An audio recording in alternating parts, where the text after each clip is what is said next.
बिस्मिल्लाहिर्रहमान।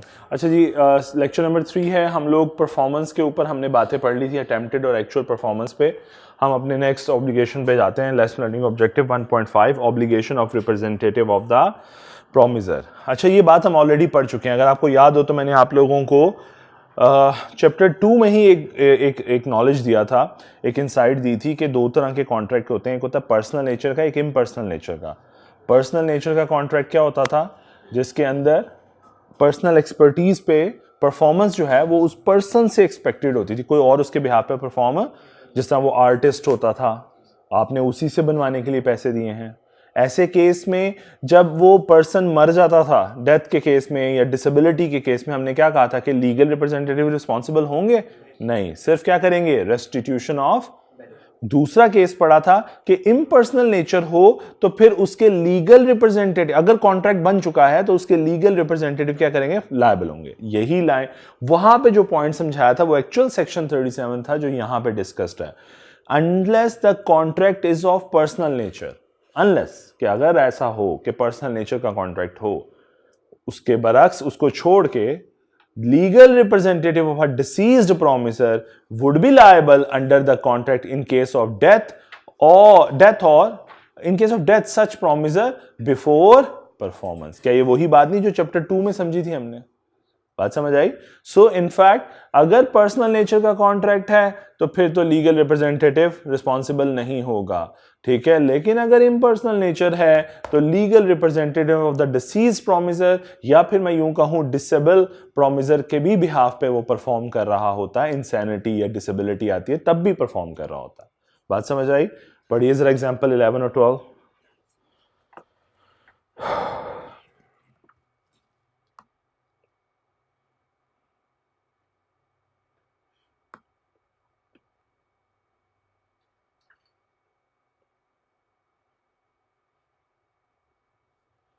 जी 11 और 12 पढ़िए जरा।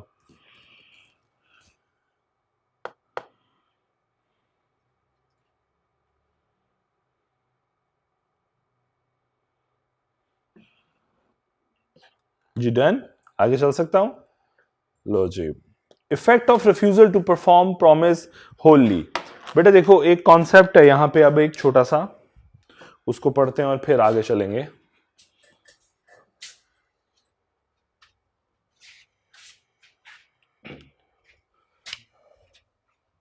देखो, एक मैं यही इसी केस स्टडी को एक छोटे से अंदाज से एक्सप्रेस करता हूं। एक्चुअली यहां पे एक एंटीसिपेटरी ब्रीच का एक कॉन्सेप्ट डिस्कस होने जा रहा है जो कि आईकैब ने आपके सिलेबस से निकाल दिया हुआ है, लेकिन पहले किसी टाइम पे आपके सिलेबस का हिस्सा था, लेकिन उसकी रिफ्लेक्शन इस प्रोविजन के अंदर थोड़ी सी मौजूद है। अच्छा, ब्रीच मैंने अभी लिखा हुआ था, दो तरह की ब्रीच है ना। एक तो मैंने बताई हुई है एक्चुअल ब्रीच, जो कि हम पढ़ते आते हैं कि मैंने परफॉर्मेंस देनी थी, नहीं दी, टाइम आ गया, नहीं दी, मैंने आज डिलीवरी करनी थी, आज का दिन आया, मैंने डिलीवरी नहीं की, तो मैंने क्या किया? डिफॉल्ट ब्रीच ऑफ कॉन्ट्रैक्ट, क्योंकि मैंने अपनी ऑब्लिगेशन फुलफिल नहीं की। राइट, ये तो हम पढ़ चुके हैं। एक एंटीसिपेटरी ब्रीच भी होती है। एंटीसिपेटरी ब्रीच क्या है, जरा देखते हैं। सपोज अज्यूम कीजिए, जो इन्होंने एग्जांपल दी वो यूज करते हैं। एक सिंगर है और ये जो पर्सन है ना, ये जो थिएटर है ना उसका ऑनर है। सपोज थिएटर का ऑनर है, इन दोनों के दरमियान एक कॉन्ट्रैक्ट हो रहा है और कॉन्ट्रैक्ट की टर्म्स ये हैं कि सिंगर ने से फॉर एग्जांपल टोटल में 10 परफॉर्मेंसेस देनी है। पर परफॉर्मेंस 1 लाख रुपया तय हुआ है, ठीक है, और एक वीक में एक परफॉर्मेंस। अज्यूमिंग सो हमने 10 परफॉर्मेंसेस मतलब 10 वीक्स में 10 परफॉर्मेंसेस देनी है, ठीक है, हर वीक में एक परफॉर्मेंस। और टोटल कॉन्ट्रैक्ट कितने का बन गया? 1 मिलियन का। 1 मिलियन थिएटर ऑनर ने पे करना है, ठीक है। अब मैं यहां पे 2-3 बातें छोटी छोटी खुद ही समझाऊंगा, शायद हमारी प्रीव्यू में उतनी बातें नहीं होंगी, लेकिन छोटी छोटी सी बातें समझाने की कोशिश करूंगा। बेटे देखो, पहला छोटा सा पॉइंट, अज्यूम करें कि सिंगर जो है 3 परफॉर्मेंस, सिंगर कोई भी ले लें जी, आतिफ असलम साहब ले लें, ये ले, मुझे उन्हीं का पता है तो चले ये ले, आतिफ साहब ले लिए मैंने। आतिफ असलम साहब ने 1 लाख रुपए, 1 मिलियन का कॉन्ट्रैक्ट कर लिया। अज्यूम करो, मैं आपसे एक छोटी सी बात पूछता हूं कि अगर आतिफ परफॉर्मेंसेस दे चुके और उसके बाद ये कॉन्ट्रैक्ट खत्म हो गया, तो आतिफ का हक कितना है कि वो डैमेजेस का भी कॉन्सेप्ट छोड़ दें, अभी मैं सिर्फ पूछता हूं आसिफ का हक है कि वो 3 परफॉर्मेंसेस की पेमेंट ले ले? यस, ठीक है। जो किसी का हक है आप उससे छीन, वो उसका राइटफुल अर्न, उसने वो अमाउंट राइटफुली अर्न की है। मेरी बात समझ आ रही है? तो यू हैव टू पे दैट।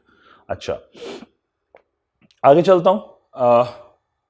एक छोटी सी बात यहां पे और उसे ना हम बोलते हैं क्वांटम ऑफ मेरिट, ये कॉन्सेप्ट एक यूज होता है, तो उस हवाले से मैंने ये पॉइंट समझा दिया। अच्छा, छोटा सा पॉइंट। ओके, आगे चलता हूं। अब अज्यूम कीजिए आतिफ साहब ने तीन परफॉर्मेंसेस दे दी हैं अब तक 3 वीक्स में, और उसके बाद थिएटर ऑनर को एक बात का इल्म होता है कि आतिफ साहब ने 7 वाले थिएटर के साथ कॉन्ट्रैक्ट कर लिया है सेम, या 7 वाले थिएटर ने उसे बुक कर लिया, और ऑब्वियसली बुकिंग टर्म्स होती हैं कि भाई थिएटर कंपेटिटर है, वो तो कभी भी नहीं आने देगा इस तरफ, उसने उनके साथ कॉन्ट्रैक्ट कर लिया। अब आपको उसकी ये बिहेवियर देख के लगता है कि आतिफ साहब दोबारा आएंगे वापस आपका कॉन्ट्रैक्ट फुलफिल करने? नहीं। या हो सकता है कि वो उन्होंने ज्यादा अच्छे पैसे ऑफर किए हो तो उन्होंने 5 लाख रुपया पर परफॉर्मेंस दिया, आतिफ साहब ने कहा बाढ़ में जाए, थिएटर 1 ये वाला थिएटर ए, मैं थिएटर बी के साथ काम कर लेता हूँ। मेरी बात समझ आ रही है? उसने पैसों की लालच में चला गया वो अगले के पास। अब मेरा कॉन्सेप्ट पूछने का मकसद ये है कि अब वो क्या, अब यहाँ पे जो थिएटर वाला ऑनर है, सपोज ये थिएटर ऑनर का नाम है सलमान साहब। सलमान साहब क्या इस बात का इंतजार करें कि 10 दफा मुझे जलील कर ले, बाकी 7 दफा मुझे जलील कर ले, हर वीक में ना आए, फिर मैं आखिर में जाके कहूंगा इसने कॉन्ट्रैक्ट तोड़ दिया तो इससे ब्रीच ऑफ कॉन्ट्रैक्ट किया? क्या करे?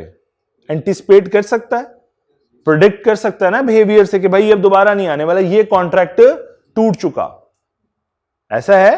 प्रोडिक्ट कर सकता है कि भाई इसने अगली परफॉर्मेंसेस नहीं देनी। या मैं अज्यूम करूं, अल्लाह माफ करे आतिफ का नाम लिखा हुआ है, लेकिन सपोज अज्यूम करें वो डिसेबल हो जाता, गला गया सपोज, या बंदा गया नहीं, खैर डेथ का केस ना बनाओ, इन डिसेबिलिटी का केस सोच लो, से गले का कैंसर, अल्लाह माफ करे, गले का कैंसर, लो जी अब नहीं गा सकते।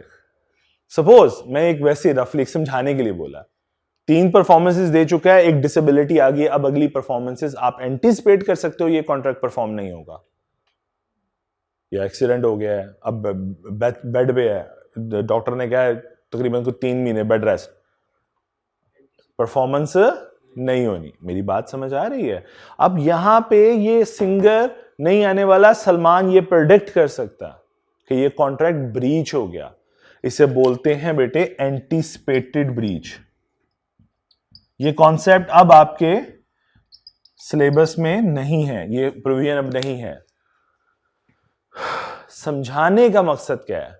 जब कॉन्ट्रैक्ट तोड़ा जाता है तो आप फौरन से पहले कहते हो कि भाई कॉन्ट्रैक्ट टूट गया, अग्रीव पार्टी केस फाइल कर देती है, ऐसा ही होता है, अग्रीव पार्टी डिफॉल्टिंग पार्टी के खिलाफ केस फाइल कर देती है।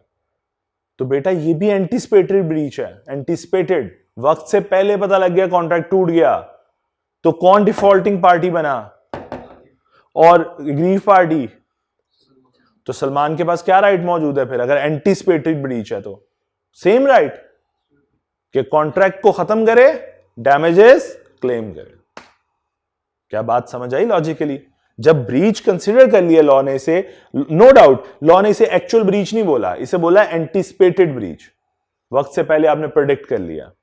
तो कहते हैं एंटिसिपेटेड ब्रीच में क्या होगा कि भाई कॉन्ट्रैक्ट को खत्म कर और डैमेजेस क्लेम कर लो, क्योंकि तुम क्या बन गए हो, एग्रीव्ड पार्टी। हाँ, बनेंगे, मैंने इसलिए पहले वो डिस्कस किया क्वांटम ऑफ मैरियट की वजह से। वो प्रिंसिपल भी अब आपके सिलेबस में नहीं है, लेकिन उसका मतलब है जितना आप डिजर्व करते हो, जितना आपने कमा लिया वो आपका है, वो कोई आपसे छीन नहीं सकता। ठीक है? क्या ये बात समझ आई? यहां तक कंक्लूड कर लिया हम लोगों ने। लेकिन अगर मैं कहूं अब यहां पे एक कॉन्सेप्ट, ये एंटिसिपेटेड ब्रीच का कॉन्सेप्ट आप लोगों ने तब इस्तेमाल किया जब आप लोगों को इस बंदे के बिहेवियर से ये आइडिया हो जाएगा कि ये कॉन्ट्रैक्ट अब परफॉर्म नहीं होगा। लेकिन अगर मैं यहां पे कहूं नहीं आतिफ साहब सिर्फ 1 वीक के लिए बीमार हुए हैं, अगले वीक में उन्होंने कॉल करके कहा मैनेजर ने उनके कि जनाब आतिफ साहब इस वीक नहीं परफॉर्म कर पाएंगे, आप फिक्र ना आइए, हम आपको 1 वीक एक्स्ट्रा परफॉर्मेंस दे देंगे, मतलब जहां 10 पूरी करनी है हम 10 पूरी कर देंगे, 1 वीक आगे चले जाएंगे, इस वीक नहीं आ सकते, डॉक्टर ने रेस्ट के लिए बोला सपोज। अब यहां पे सिंगर की बड़ी क्लियर इंटेंशन है कि वो कॉन्ट्रैक्ट परफॉर्म करना चाह रहा है, इसका मतलब अब ये प्रिंसिपल अप्लाई। तो ऐसा नहीं है कि आपने आंखें बंद करके एंटिसिपेटरी ब्रीच ओपन कर एंटिसिपेटरी ब्रीच की फैसिलिटी को अवेल कर लेना है, बल्कि आपने देखना है इंटेंशन ऑफ पार्टीज क्या है, क्या वो परफॉर्म करना चाहता है। तो फिर तो जनाब आप ये वाला प्रिंसिपल अप्लाई ना करें। और अगर वो नहीं परफॉर्म करना चाहता, आपको क्लियर हो गया, तो फिर आपके पास ये सारी ऑप्शन अवेलेबल हो जाएंगी। क्या बात समझ आई? अब इस कॉन्टेक्स्ट में इस प्रोविजन को पढ़ते हैं। When a party to a contract has refused to perform, मतलब आतिफ साहब ने इंकार कर दिया, और डिसेबल्ड हिमसेल्फ फ्रॉम परफॉर्मिंग, या कुछ ऐसा किया है जिससे अब ये कॉन्ट्रैक्ट परफॉर्म नहीं करेगा। वो क्या मतलब, सिंगर ने कोई और कॉन्ट्रैक्ट कर लिया किसी थिएटर के साथ, डिसेबल कर लिया अपने आप को, क्या वो इस पोजीशन में ही नहीं है कि वो दो जगह पे एक टाइम पे हो सके? पॉसिबल ही नहीं है। Disable himself for performing is performance promise in its entirety, के मुकम्मल नहीं करेगा। द प्रोमिजी, इस केस में प्रोमिजी में, अच्छा लॉ हमेशा प्रोमिजर या प्रोमिजी का वर्ड इस्तेमाल करेगा ताकि वो एक साइड से बात कर सके, वरना तो मिक्स होता रहेगा ना। इसलिए इस बात से परेशान नहीं होना कि इसको प्रोमिजी क्यों बोल रहे हैं भाई, हो सकता है ऑफर इसने की हो, सिंपल, कितना मुश्किल बात है इसमें। ये तो प्रोमिजर और प्रोमिजी तो जस्ट पोजीशन है। सो प्रोमिजी में put an end to the contract unless, तो इसका मतलब प्रोमिजी क्या करेगा, खत्म कर देगा कॉन्ट्रैक्ट। उसने तो ये लिखा, लेकिन मैंने आपको समझाया कि क्यों खत्म करेगा, क्योंकि वो एंटिसिपेटेड ब्रीच के कॉन्ट्रैक्ट में फॉल कर जाएगा और उसे लॉ राइट दे देगा, तू खत्म कर दे और डैमेजेस क्लेम कर ले।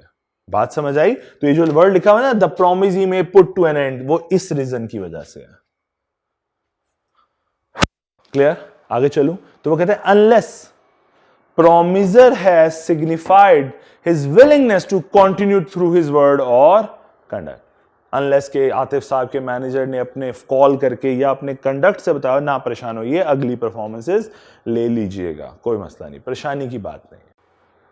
कुछ समझ आई बात समझाने वाली? सो अब जरा प्लीज इसके एग्जांपल 13 और 14 पढ़ो।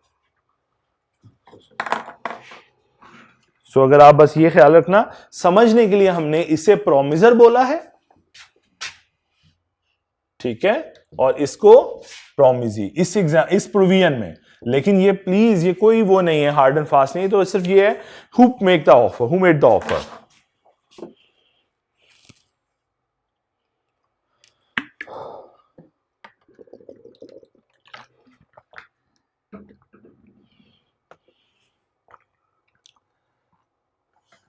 थर्टीन 14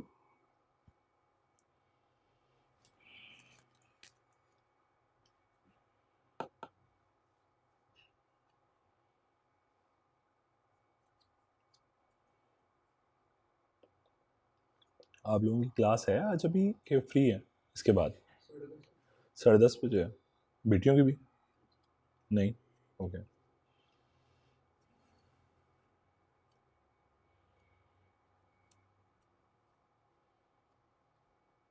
देखो, दो वही केस है दो दफा, लेकिन एक दफा आसमा की एब्सेंस है और दूसरी दफा इंटेंशन या उसकी जो बिहेवियर है उसने खुद स्पेसिफाई कर दिया कि नहीं जनाब।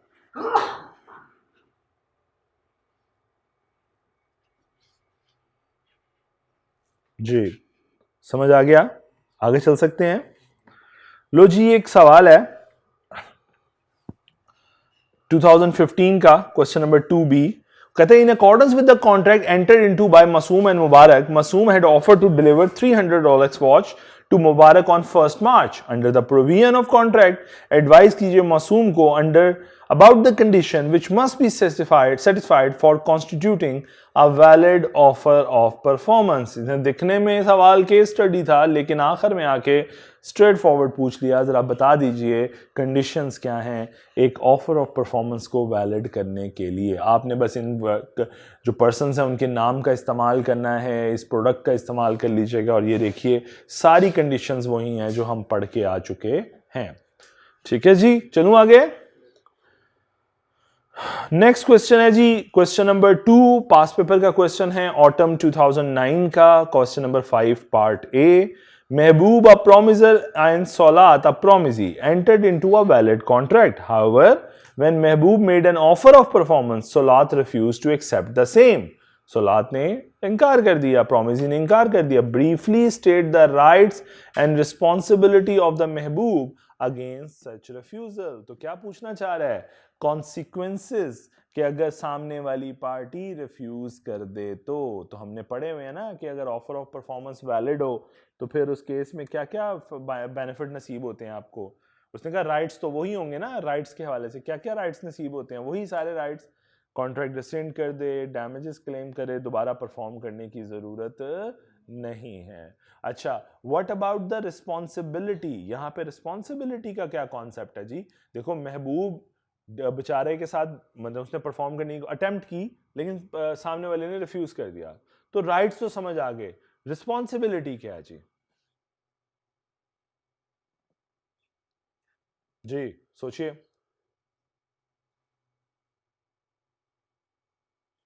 जी अगर क्या चीज? हाँ, अगर वो देखो यहाँ पे अब उसने उसने बड़ा क्लेवरली एक आंसर किया यहाँ पे, अगर आप लास्ट लाइन देखो, in case of performance by सोलात ऑन महबूब्स डिमांड, यानी कहता है अगर परफॉर्मेंस के केस में, in case of perform by सोलात, सोलात कौन था जी? दूसरा प्रॉमिस ही था ना।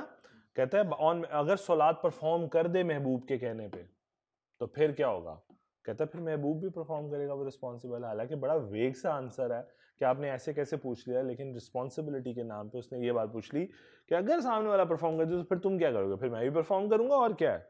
अच्छा जी, आखिर में उसने लिखा also state the essential of a valid offer of performance. तो आखिर में सिर्फ कंडीशंस पूछी हैं जो कि आप लोगों को समझ आती हैं, यही कंडीशंस हैं जो उसने आखिर में आप लोगों से पूछ ली हैं। यहां तक बात समझ आ गई? आगे चल सकते हैं। Appropriation of payment.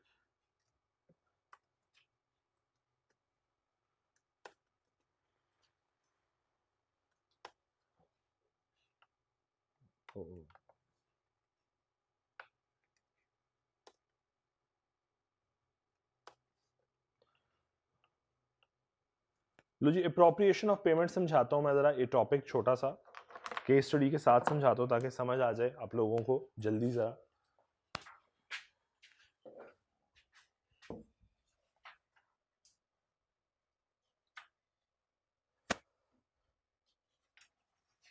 देखो जी, मैं कहता हूं जी, हम लोगों ने, मेरी कंपनी है एबीसी कंपनी, और मेरी कंपनी निशात के साथ बिजनेस करती है, ठीक है। सपोज बेटे, क्या मैं महीने में एक ट्रांजैक्शन करता हूँ? Multiple transaction. मैं हो सकता है निशात को महीने में कुछ 10-15 इनवॉइसेस भेजता हूं। एक उसकी एक वजह समझाता हूं। देखो, ऐसा नहीं होता कि आपने ये वो किसी जमाने में ट्रेडिशनल बिजनेस का अंदाज होता था कि एक क्लाइंट कस्टमर आपसे चीजें मंगवाता जा रहा है, आप आखिर में सारों की एक इनवॉइस बना के दे दो। नहीं, ऐसा नहीं होता। ये अब बिजनेस इतने मॉडर्न हो चुके हैं, या इतने ये यूं कहूं, इनके बिजनेस सोल्यूशन इतने मॉडर्नाइज हो चुके हैं कि अब वो इनवॉइस वाइज चलते हैं पेमेंट के हवाले से, ठीक है। इनवॉइस वाइज मतलब अगर वो महीने में 20 दफा चीजें, वो 20, निशाद बीइंग कस्टमर तकरीबन 20 पीओ इशू करेगा, परचेज ऑर्डर, और उन परचेज ऑर्डर के अगेंस्ट ये business ABC company 20 invoices issue करेगा। मेरी बात समझ आई है? उसकी रीजन क्या है? देखो, आज की वर्ल्ड बिजनेस के अंदर, ठीक है, क्रेडिट पे चलती है। 90% बिजनेस क्रेडिट पे चलते हैं, ऐसे ही है। निशाद भी सपोज क्रेडिट पे चलता है, मुझसे लिए हुए 60 डेज क्रेडिट। अब वो 60 डेज क्रेडिट कहां से? डेट ऑफ इनवॉइस से, maybe date of receipt से, रिसीट ऑफ इनवॉइस से। ये तो आपकी आपस की म्यूचुअल है कि आप क्या डिसाइड कर लेते हो, ठीक है। लाइक अगर कि मैंने निशाद के साथ तय कर लिया कि भाई, निशाद ने भी एग्री किया, मैंने कहा जिस दिन आपकी इनवॉइस बनेगी उस दिन से 60 दिनों में आप पेमेंट करेंगे। वो कहता नहीं, तुम इनवॉइस बना के अपने पास रख लो, मेरा क्या फायदा होगा? मुझे जिस तरह इलेक्ट्रिसिटी वाले बिल आखिरी दिन दे जाते हैं, उस तरह तुम भी मुझे आखिरी दिन इनवॉइस दोगे तो मैं तो फंस जाऊंगा। सो जिस दिन हमें मिलेगी इनवॉइस उस दिन से 60 दिन। ये मेरे एक्स एम्प्लॉयर के साथ ये टर्म्स थी, इसलिए मैं आपको बता पा रहा हूं कि वो मैं कहता होता कि भाई जिस दिन इनवॉइस हमें मिलेगी उस दिन से 60 दिन। तो भाई इसका मतलब है आप ये इनवॉइस में डिलीवर करोगे, उन्हें रिसीव होगी, वहां से उनका क्रेडिट पीरियड 60 दिनों का स्टार्ट होगा। क्या मेरी बात समझ आ रही है? अच्छा, अब एबीसी अगर रॉ मटेरियल सप्लाई कर रहा है निशात को, और निशात ने पेमेंट करनी है, तो बेटा मैं कह सकता हूं ये बंदा जो है ये सप्लायर है, या आप इसको बोलते हो ये क्रेडिटर है, और इसको क्या बोलते हो, ये कस्टमर या डेटर, ऐसा ही वर्ड यूज करते हो, डेटर। अकाउंटिंग में यही वर्ड यूज करते हो ना, डेटर और क्रेडिटर। क्रेडिटर 20 इनवॉइसेस इशू कर रहा है, निशाद ने 20 पे ऑर्डर, अब पेमेंट्स इन्होंने अब करनी है। टर्म ये है कि जिस दिन रिसीट मिली, जिस दिन इनवॉइस मिली, वहां से 60 दिन, ठीक है। अब मैं एक चीज और समझा लूँ यहाँ पे, बेटा एक वर्ड यूज होता है, देखो जैसा इनवॉइस की डेट, मैं 2 इनवॉइसेस लिख देता हूँ। इनवॉइस की पहली इनवॉइस है सपोज इनवॉइस नंबर 50 और दूसरी इनवॉइस है इनवॉइस नंबर 70। सपोज ये 2 इनवॉइसेस, बीच में और भी कस्टमर होंगे। पहली इनवॉइस की तारीख लिख देता हूं बेटे, पहली इनवॉइस निशात को गई से 5 दिसंबर को और दूसरी इनवॉइस गई से 15 दिसंबर को, ठीक है। इस इनवॉइस की अमाउंट थी 5 लाख और इस इनवॉइस की अमाउंट थी 3.5 लाख। टोटल डेट है 8.5 लाख रुपए का, ऐसे ही है। क्या ये डेट ड्यू हो गया? मैं 2 वर्ड समझाने लगा, पूछने लगा, ड्यू है डेट, ड्यू मींस वाजिबुल अदा है। कैसे? इनवॉइस अभी 5 दिसंबर से है, तो इसका मतलब क्रेडिट पीरियड कौन सा है? 60 डेज। डालो इसमें 60 डेज जरा, 5 दिसंबर से 4 फरवरी अप्रोक्सीमेटली, 4 फरवरी। डेज अगर ऊपर नीचे 1-2 दिन हो जाए कोई मसला नहीं, मैं जरा मंथ वाइज चल रहा हूं। सो 4 फरवरी, इसका मतलब ये पेमेंट ड्यू होनी है, डेटर ने आपकी पेमेंट करनी है 4 फरवरी को, और ये वाली 14 फरवरी अप्रोक्सीमेटली। मैं अज्यूम कर रहा हूं, मैं 6th मंथ के अंदर वो जो 31-30 दिन है उसको इग्नोर मार रहा हूं, ठीक है, ताकि आपको समझा सकूं कोई बात। इसका मतलब है ये डेट ड्यू होगा इन डेट पर, इससे पहले नहीं मांग सकते आप उससे। ये बात समझो, आपने रिकॉर्ड कर लिया, मैं भी मानता हूं डेटर डेबिट सेल क्रेडिट इसी दिन हो जाएगी, लेकिन जब आप उसकी ड्यू आप निकालते हो ना अपनी एजिंग रिपोर्ट, कस्टमर की एजिंग रिपोर्ट कि किस किस ने मेरा डेट देना है, कि टाइम आ गया उसका, तो ये नहीं आएगा सामने, क्योंकि ये तो आएगा फरवरी में जब ड्यू होगा। तो जब फरवरी की 4 तारीख आएगी तब आप जाके देखोगे तो निशाद नजर आ रहा होगा, निशाद ने इनवॉइस नंबर 50 की पेमेंट करनी है, ड्यू हो चुकी। और ये डेट जब गुजर जाएगी और क्लाइंट पेमेंट नहीं करेगा, उसे कहते हैं ओवर ड्यू डेट। क्या बोलते हैं? Overdue date. So due date of date ये है, और उसके बाद अगर कोई इसे इस लाइंस को क्रॉस कर लेगा तो उसको हम बोलते हैं, सॉरी हम इसको नहीं ऐसे नहीं कर, उसको हम बोलते हैं, यहां लिख देता हूं जी, ओवर ड्यू डेट। बिल्कुल नहीं, ओवर ड्यू के नहीं होते, क्लाइंट के रिलेशन पे डिपेंड करता है कि आपका उसके साथ रिलेशन कैसा है। देखो अगर मैं सिंपल सी बात हमेशा कहता हूं, अगर निशाद के साथ सपोज मैं कहता हूं मेरा बिजनेस है 5 करोड़ रुपए महीने का, ठीक है, अब 5 करोड़ रुपए महीने का बिजनेस और एक छोटा सा इनवॉइस जो है 5 लाख की ऊपर नीचे हो जाए, लेट हो जाए पेमेंट में, तो क्या मैं केस फाइल करूंगा? कभी भी नहीं। मैं चार्जेस डालूंगा? कभी भी नहीं। मेरा बिजनेस खराब हो जाएगा भाई। सो मैं कभी ऐसी हरकत नहीं करूंगा बीइंग इन अ बिजनेस, क्योंकि मुझे किस बेवकूफ ने कहा या पागल कुत्ते ने कहा मैं जाके उसको छेड़ूं और वो क्या करेगा, वो मेरे से बिजनेस छीन लेगा, तो मैं क्यों करूं ऐसी हरकत भाई? बात समझ आ रही है? चलो समझ आई ड्यू डेट क्या है और ओवर ड्यू क्या है, ये कॉन्सेप्ट आईकैप यूज करता है, इसलिए मैं बोल रहा हूं। अच्छा, सो ड्यू डेट भी समझ आ गई, ओवर ड्यू डेट क्या होता है ये भी समझ आ गई, ठीक है जी। आगे चलता हूं, अब अगर ये समझ आ गई तो आगे जाने लगा हूं जी। इसका मतलब ये हुआ, एक और चीज समझा दूं, अगर किसी डेट की डेट इस तरह होती कि ये भी 15 दिसंबर की इनवॉइस होती और ये भी 15 दिसंबर की इनवॉइस होती, इनवॉइस नंबर 50 एंड 51 सपोज, तो इन दोनों की ड्यू डेट क्या आती? 14 दिसंबर, जो हमारा प्रिंसिपल है उसके मुताबिक। प्रिंसिपल चेंज करूंगा तो शायद ये ड्यू डेट भी मैं कह दूं 30 दिनों की जगह 15 दिन की इनवॉइस, तो ड्यू डेट चेंज हो जाएंगी। मैं कह दूं नहीं from the date of invoice, तब भी ड्यू डेट चेंज। तो मेरे डिपेंड करता है मेरा प्रिंसिपल क्या कह रहा है मुझे, जिस प्रिंसिपल जो मैं आपको वर्ड्स बोलूंगा उसके मुताबिक आपने ड्यू डेट निकाल लेनी है। और प्रैक्टिकली होता भी ऐसे ही है, हर एक के साथ डिफरेंट टर्म्स होती हैं। किसी कस्टमर को हम 15 दिन का क्रेडिट देते हैं, किसी को 20 दिन का, किसी को 30 का, किसी को 60 का, किसी को 90 का।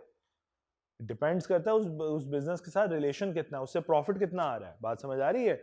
सो अब अगर ड्यू डेट ये हो गई तो लॉ इसको बोलता है एक वर्ड कि ये इक्वल स्टैंडिंग के डेट हैं। क्या बोलता है? इक्वल स्टैंडिंग, यानी दोनों की प्रेफरेंस इक्वल है, कोई अप डाउन नहीं है।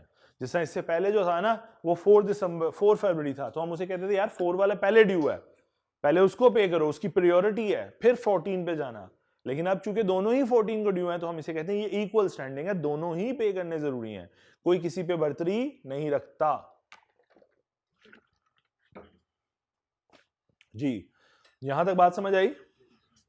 अब आगे चलता हूं। यहां तक अगर बात समझ आ गई तो मैं ये मिटाने लगा हूं जी। अब देखो, ओहो, एक और बात समझानी थी इसी से। अब एक छोटी सी बात ये समझाने लगा हूं बेटे कि देखो,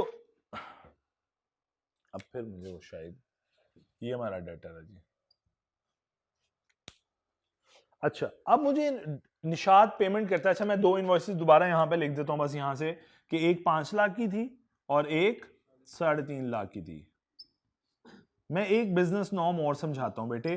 टोटल डेट लेजर्स में कितना आ रहा होगा? देखो एक बात और, क्रेडिटर की बुक्स में आप क्या खोल रहे होते हो? डेटर का लेजर, ऐसा ही है। और डेटर की बुक्स में क्रेडिटर का। समझ आई कुछ बात? आप देखो, कभी आप अकाउंटिंग को देखो तो आप क्या करते हो, एक साइड से बिजनेस चला रहे होते हो, एबीसी एंटरप्राइज, और आप वहां से बना रहे होते हो डेटर का लेजर, क्रेडिटर का लेजर। क्यों? क्योंकि आप कहते हो मेरे इस बिजनेस, इस कंपनी के डेटर कौन कौन है। तो अगर बेटे आप इस एबीसी कंपनी की बुक्स बना रहे होगे, अकाउंट्स बना रहे होगे, तो उसमें डेटर का लेजर आएगा ना निशात का। और फिर एक अगर निशात की बुक्स बन रही होंगी तो वो भी तो अपने डेटर और क्रेडिटर के लेजर बनाएगा ना, तो वो अपने क्रेडिटर का लेजर बनाएगा कि नहीं बनाएगा? अब अगर बुक्स बिल्कुल ठीक है, दोनों तरफ बहुत कंपिटेंट रिसोर्स हैं, तो एबीसी की बुक्स में आ रहा होगा कि हमने निशात से, मतलब बल्कि यूं आ रहा होगा, मैं जरा और क्लियर प्रेजेंटेशन देता हूं, करंट एसेट्स, और करंट एसेट्स में आ रहे होंगे डेटर, और डेटर के आगे आ रहा होगा 8,50,000। क्या है, मैं गलत तो नहीं कह रहा? और जब क्रेडिटर अपनी बुक बना रहा होगा तो वो लिखेगा करंट लायबिलिटी,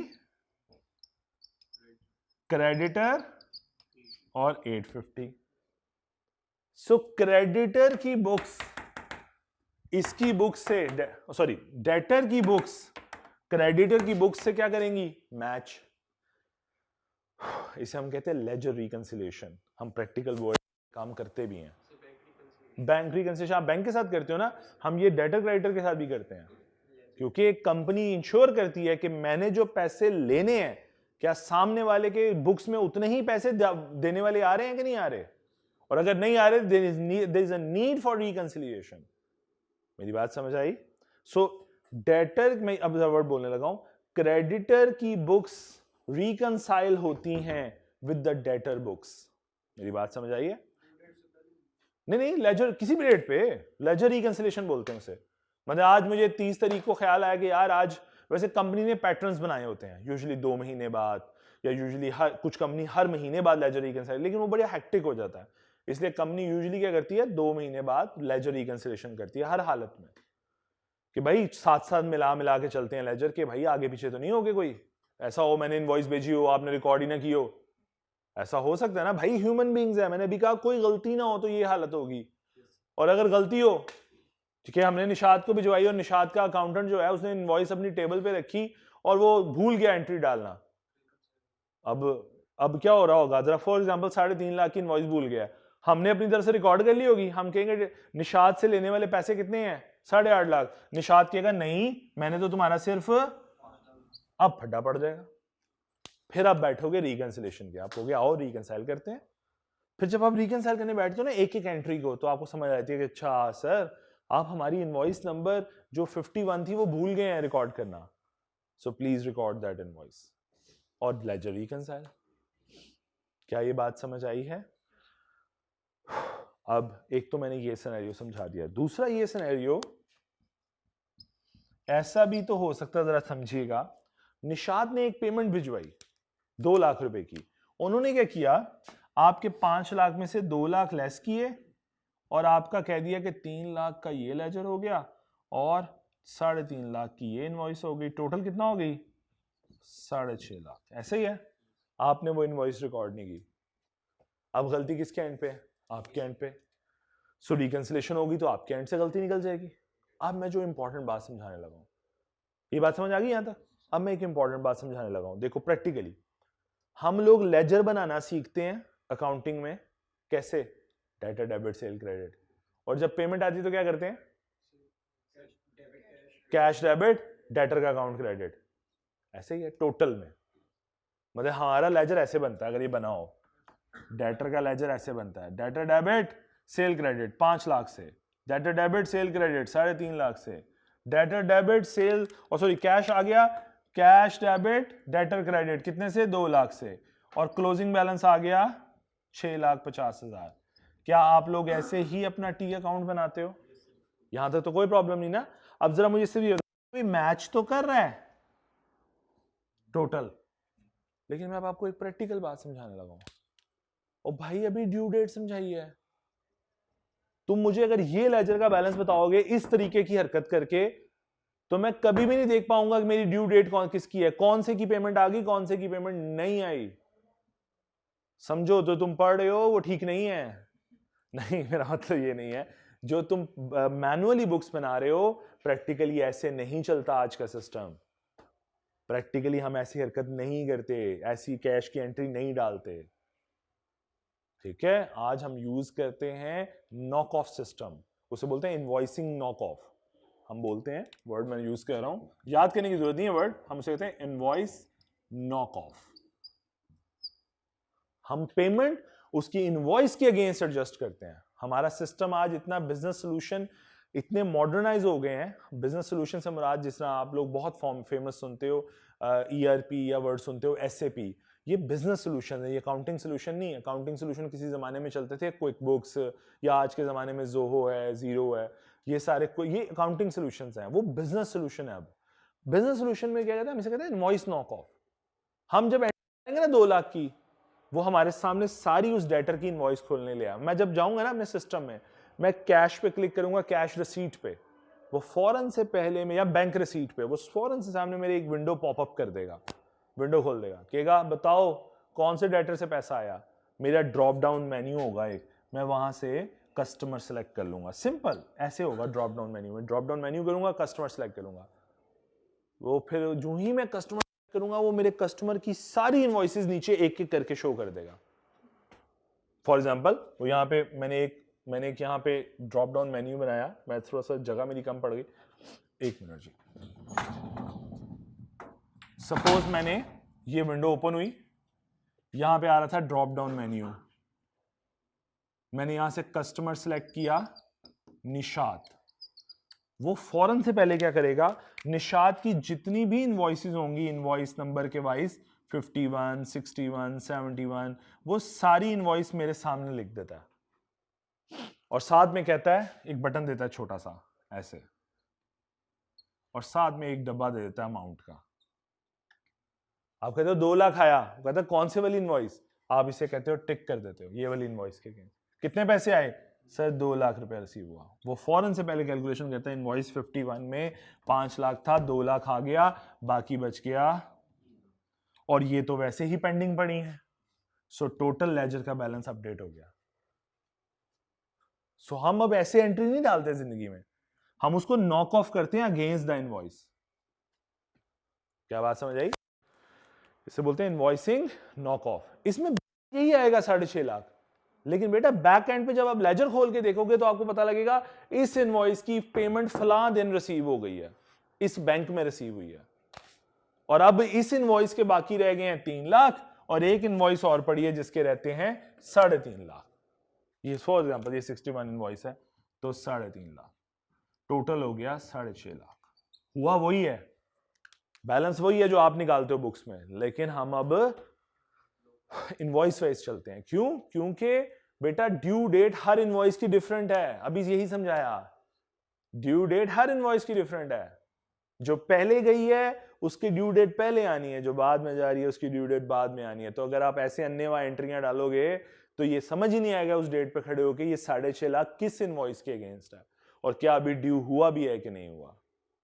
क्या कुछ प्रैक्टिकल बातें समझ आई हैं कि डेमोन्स्ट्रेशन की हम करते क्या हैं एक्चुअली लाइफ में? तो हम नॉकिंग ऑफ करते हैं। क्लियर? ये नॉकिंग ऑफ समझाना इसलिए जरूरी था क्योंकि जो मैं प्रिंसिपल समझाने लगा हूं वो जब तक नॉक ऑफ समझ नहीं आएगा प्रिंसिपल समझ नहीं आएगा।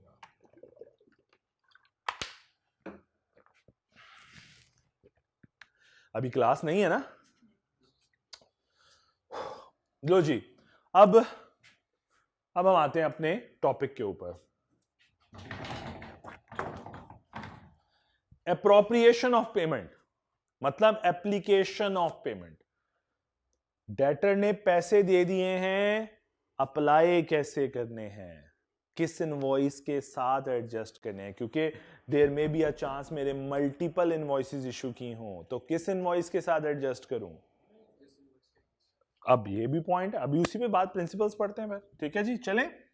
लो जी, मैं आप जरा इसी प्रिंसिपल्स को यूं बना लेते हैं। लो जी, तो there may be multiple employ invoices from the side. So वो कहते हैं appropriation of payment, application of payment बोला जाता है। एक डेटर से कई इनवॉइसेस एक डेटर को इशू की जा सकती हैं। तो मैं जरा यहां पे बना देता हूं। सपोज अज्यूम कीजिए 2 दिसंबर को हमने एक इनवॉइस लिखी, फिर हमने 5 दिसंबर को एक इनवॉइस दी, 5 दिसंबर को हमने एक और इनवॉइस दी। इनवॉइस नंबर लिख देता हूं बेटे ताकि आपको ये बात समझ आ जाए। इनवॉइस नंबर है सपोज 5 7, बल्कि 5 के बाद 6 ही कर लें, 5 6 और ये है ये सेम डेट पे है। ओके, इसको ऐसा करते हैं 2 6 और 7 इनवॉइस नंबर, ठीक है, इनवॉइस नंबर है। अमाउंट लिखता हूं जी यहाँ पे आपके सामने। ये इनवॉइस है 2.5 लाख रुपए की, ये इनवॉइस है 3 लाख रुपए की, और ये इनवॉइस थी बेटे 7 लाख रुपए की। लें जी,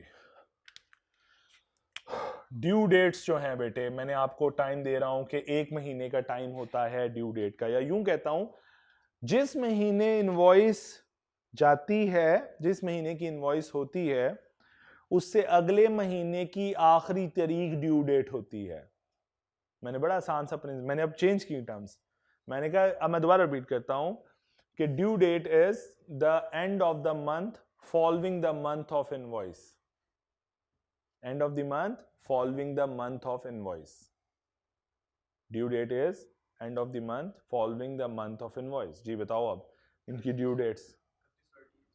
30th 30th जाए या 31st जनवरी? इसकी और इसकी, यस इसकी भी 31st जनवरी। समझ आई बात, लिखने के अंदाज समझ आया? अब ये सारी इक्वल स्टैंडिंग ही हो गई, हालांकि गलत डिफरेंट टाइम पे इशू हुई है, लेकिन इक्वल स्टैंडिंग इनवॉइसेस। क्या बात समझ आ गई?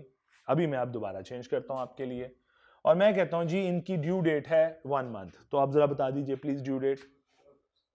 1 जनवरी, एक दिन पहले खत्म होता है। 2 जनवरी नहीं, एक दिन पहले महीना खत्म होता है जी। 4th, और इसकी 4 जनवरी 2024, ठीक है जी। आगे आइए। अब मैं कहता हूं डेटर ने आपको एक इनवॉइस भिजवाई, जरा समझिएगा। निशाद ने एक पेमेंट की आपको 2.5 लाख रुपए की, और साथ में एक रुका भिजवाया कि जनाब मैं इनवॉइस नंबर 2 की पेमेंट कर रहा हूं। तो अब इनवॉइस की पेमेंट आ तो गई है, साथ में इंस्ट्रक्शन भी आई हैं, तो कहां एडजस्ट करोगे पेमेंट को? इसको नॉक ऑफ करोगे, इसको टिक करोगे, बाकी किसी के साथ करोगे? अच्छा चलें, एक और बात, ये तो डेटर ने भिजवा दिया। एक और क्वेश्चन, निशाद ने कुछ नहीं बताया आपको, लेकिन निशाद ने आपको इनवॉइस 2.5 लाख रुपए की भेजी है। अमाउंट मैच कर गई, हिट एंड ट्रायल में अमाउंट मैच कर गई, तो तब भी 2.5 लाख रुपया कहां एडजस्ट हो रहा है? इनवॉइस नंबर 2 के अगेंस्ट। मेरी बात समझ आ रही है? अब जरा पढ़ो। एप्रोप्रिएशन ऑफ पेमेंट में अगर इंस्ट्रक्शन गिवन हो बाय द डेटर कि किस इनवॉइस के अगेंस्ट एडजस्ट करना है, तो फिर उसी इनवॉइस के अगेंस्ट एडजस्ट करना लाजिम हो जाएगा, फर्ज हो जाएगा एक क्रेडिटर के ऊपर। यह है एप्रोप्रिएशन ऑफ पेमेंट। और अगर अमाउंट डेट नहीं मेंशन की, अगर इंस्ट्रक्शन नहीं दी, लेकिन इंप्लाइड इंस्ट्रक्शन है कि 2.5 लाख का चेक आ रहा है, तो फिर क्या करेगा? तब भी इंस्ट्रक्शन समझी जाएंगी, यानी इंस्ट्रक्शन एक्सप्रेस भी हो सकती हैं, इंप्लाइड भी हो सकती है। क्या बात समझ आई जी? अच्छा, ये अगर पहला पॉइंट समझ आ गया तो अब क्लियर है। ओके चलो डन। कहता है दूसरा पॉइंट, कहता है अगर डेटर इंस्ट्रक्शन ना दे और चेक आया है बेटे अब आपके पास, निशात वालों ने आपको एक बड़ा खूबसूरत सा चेक बना के दिया है से 3,50,000 रुपए का। लो जी अब बताओ, और इंस्ट्रक्शन कोई नहीं दी, अब क्या करोगे?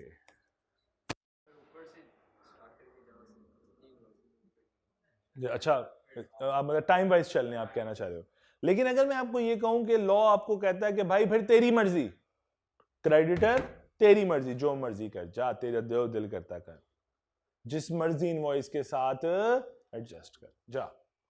सो अगर अप्रोप्रिएशन ऑफ पेमेंट में डायरेक्टर इंस्ट्रक्शन नहीं देता तो नॉट इंस्ट्रक्टेड, तो क्रेडिटर की चॉइस है कि वो जो मर्जी एडजस्ट करता फिरे। लेकिन लॉ कहता है दो चीजों का ख्याल रखी। पहली चीज कि अगर कोई टाइम बार डेट होता, टाइम बार डेट कौन सा होता है जी, जिसको 3 साल, अज्यूम कीजिए कोई डेट था 1 नवंबर 2015 का, इनवॉइस नंबर थी से उस टाइम पे 55 और उसकी पेमेंट थी से 1,20,000 रुपए, ड्यू डेट थी उसकी कहीं वो बहुत पुरानी 2000 कहीं 15 की, ठीक है। अब मुझे एक बात बताओ, लॉ ने, क्रेडिटर ने इंस्ट्रक्शन नहीं दी, डेटर ने सॉरी इंस्ट्रक्शन नहीं दी, तो क्रेडिटर के पास क्या राइट है, जो टाइम बार्ड को भी एडजस्ट कर जाए, कोई मसला नहीं। जब बताया नहीं तो मेरा राइट है, मैं जो मर्जी करूं, मेरी चॉइस है, क्रेडिटर चॉइस। हाँ, लॉ ने बताया, लॉ ने कहा टाइम बार डेट को भी एडजस्ट कर लो, जाओ इजाजत, वो देखो टिक लगा हुआ है, टाइम बार डेट टिक, भाई इजाजत है, आप टाइम बार को एडजस्ट कर लो। बात समझ है, ना करो बेशक एडजस्ट कर जाओ, इतनी इजाजत कि अगर वो नहीं बता रहा तुम्हारी मर्जी। लेकिन एक बात का ख्याल रहे, टाइम बार एडजस्ट कर लो, डिस्प्यूटेड को एडजस्ट नहीं कर सकते। हो सकता है हमारी इस इनवॉइस पे लड़ाई चल रही है उनके साथ, वो मान नहीं रहे देने पे और हम मान, लड़ाई चल रही है, तो कहता है ऐसा डेट फिर आप एडजस्ट नहीं करोगे। क्या बात समझ आई? फिर क्या करें, अब 3.5 लाख आया हुआ, बताओ क्या करूं? तो फिर लॉ कहता है कि अब देखो, उसकी मर्जी इस्तेमाल करो, उसकी मर्जी नहीं आई, अपनी मर्जी करो, अपनी मर्जी नहीं करना चाहते तो फिर टाइम वाइज चल लो, फिर टाइम वाइज चल लो, फिर टाइम वाइज देख लो, जो पहले आया पहले वो एडजस्ट कर लो। तो अब मेरे पास पहले क्या आया हुआ है, इनवॉइस टू 2.5 लाख, मैं एडजस्ट कर लेता हूं, लेकिन मैं इसे डिस्प्यूटेड समझ रहा हूं, ठीक है। तो अब 2.5 लाख एडजस्ट कर लिया, बाकी कितना बचा 3.5 में से 1 लाख, तो 1 लाख का क्या करूं? अब फिर देखो टाइम वाइज है तो प्रॉब्लम है, टाइम तो सेम है, 5 दिसंबर की इनवॉइस है क्या, तो अब ये देखें कि अच्छा पहले कौन सी बनाई थी, नहीं। लॉ फिर कहता है अगर इक्वल स्टैंडिंग के डेट आ जाएं और आप फंस जाओ तो फिर क्या करो, इक्वल स्टैंडिंग क्या होती है, जिसकी ड्यू डेट सेम हो, नहीं जिसकी इनवॉइस डेट की बात नहीं कर रहा, जिसकी ड्यू डेट है, तो जिसकी ड्यू डेट सेम हो, ये इक्वल स्टैंडिंग के डेट है, तो फिर क्या करें, कहता है प्रोपोर्शनेट कर लो, मैथ्स लगाओ, प्रोपोर्शनेट कर लो। प्रोपोर्शनेट कैसे करेंगे, 3 और 7 लाख यही है ना दो डेट, कहते हैं इन दोनों को टोटल करो, कितना बना 1 मिलियन, तो 3 डिवाइड बाय 1 मिलियन मल्टीप्लाई कितना 1 लाख, जो रह गया। देखो एडजस्ट कितना करना है अभी, शाबाश, एडजस्ट कितना करना है 1 लाख, तो कहता है 3 lakh divide by 1 million multiply 1 lakh, इसका हिस्सा निकल आएगा। फिर इसका हिस्सा निकालना है 7 lakh divide by 1 million multiply 1 lakh. क्या बात समझ आ गई है बेटी, क्लियर हो गया? सो मैथ सिंपल, सिंपल मैथ लगाओ, कितना हिस्सा बना इसका 30,000 और इसका नीचे वाले का 70,000, तो बेटा इसका मतलब है इस 1 लाख को ऐसे एडजस्ट करोगे कि 3 लाख में से 30,000 और 7 लाख में से 70,000 लेस करके बाकी क्या आ जाएंगे, आउटस्टैंडिंग।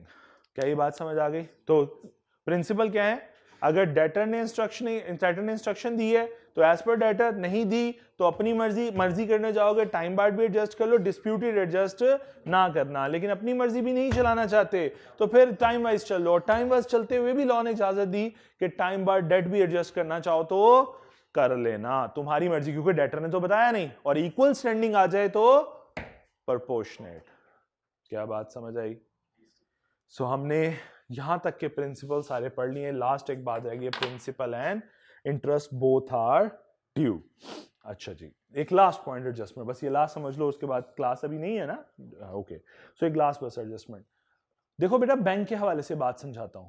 बैंक के लिए वो लोन देता है तुम्हें 1 लाख रुपए का, बदले में तुमसे कितने वापस करता है, 1 लाख ही नहीं, क्या कहता है, इंटरेस्ट लेता है। वो 1 लाख पे आज के रेट में 26% कमाता है तुमसे या 30% कमाता है, तो वो 1 लाख से ऊपर अमाउंट ले रहा है, शायद 1,30,000 वापस ले रहा है। मेरी बात समझ रहे हो? Principal plus interest. प्रिंसिपल क्या है, वो अमाउंट जो एक्चुअली तुमने लोन ली, इंटरेस्ट जो उसकी इनकम है। इंटरेस्ट बैंक की इनकम समझी जाती है, इसलिए बैंक हमेशा पहले, जब तुम इंस्टॉलमेंट पे करते हो ना, कभी सपोज मैं कहूं तुमने कभी लोन लिया और तुम इंस्टॉलमेंट दे रहे हो 25,000 की, वो इस 25,000 में सबसे पहले आप लोगों का अपना इंटरेस्ट लेस करता है। फिर वो कहता है अच्छा 25,000 में से मेरा इंटरेस्ट है 5,000, बाकी बचा 20,000। तो इस बंदे ने मुझसे लोन लिया था 1 लाख का सपोज, तो इसका मैं एडजस्ट कितना करूंगा प्रिंसिपल 20,000। वो 25,000 तुम्हारी इंस्टॉलमेंट लेस। रीपेमेंट शेड्यूल पढ़ लिया आप लोगों ने? नहीं पढ़ा अभी। रीपेमेंट शेड्यूल किस तरह बनता है कि आपकी प्रिंसिपल लोन जो होता है, ये लोन जो अमाउंट है इसमें से लेस होती है प्रिंसिपल रीपेमेंट। सारा 25,000 इंस्टॉलमेंट का लेस नहीं होता जनाब। 25,000 में उसकी इनकम भी है।